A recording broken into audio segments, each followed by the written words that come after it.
Hey there YouTube, this is Ben with True-Sight Airsoft, and today I'm going to show you how to install our Gen 2 and our Gen 3 Tru-Hop bucking.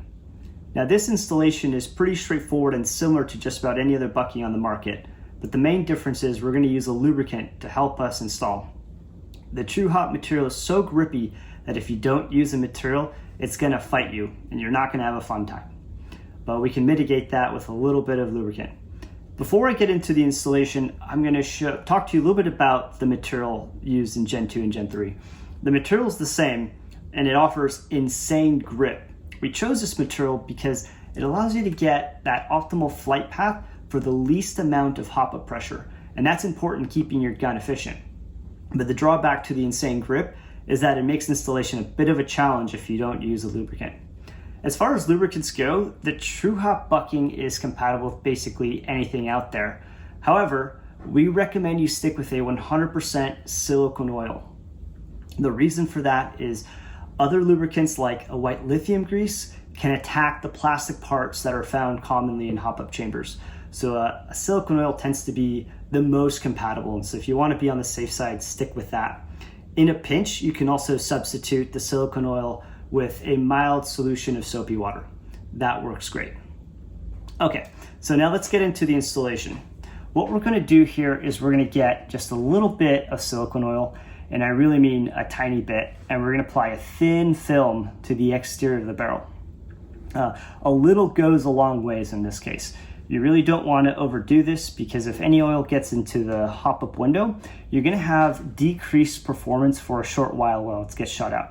Now don't worry, if oil does get in there, it's not a big deal. It's not going to hurt anything. It's just your performance isn't going to be great for a short while. So the plan is to get a little bit of film here and then I'll show you the rest. So I'll start with our silicone oil. We have this stuff, but anything really works. What you're going to do is just get a tiny amount here.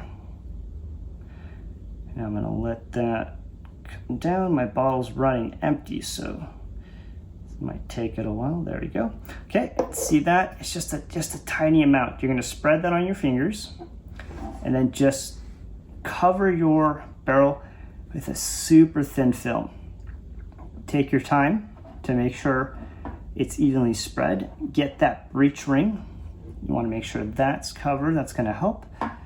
And just spread around. Make sure you don't miss any spots. That's going to make life a lot easier. Okay. And again, try to avoid getting to the hop-up window. If you do, don't sweat it. It's not a big deal. Now, don't wipe off your fingers just yet. I'll show you why. You're going to grab the Tru-Hop bucking. In this case, we have a Gen 3. We're going to be installing this Gen 3 onto the ZCI barrel. Go ahead and align the parts. And now it's just going to slide on super easy. See that? It didn't take very much to go in. At this point, the contact patch is touching the breech ring. So to aid in installation, just push up and over like that, and it'll sit. You want to be gentle with it. The material is strong, but it's best to be gentle. All right, at this point, whatever's left on your fingers, go ahead and start spreading that oil on the Tru-Hop bucking. And I like to just rotate the bucking in my fingers to spread it out. Again, a little goes a long ways. You don't want to add extra oil unless you have to.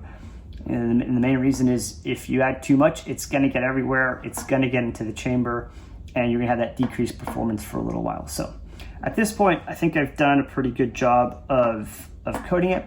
So I'm going to grab my hop-up chamber. I'm going to align it and make sure that the bucking is seated properly too. I'm going kind of quick, but at this point you just want to make sure that everything looks good. So in this case, I'm going to insert the bucking, and easy peasy, went right in. So at this point, we're complete.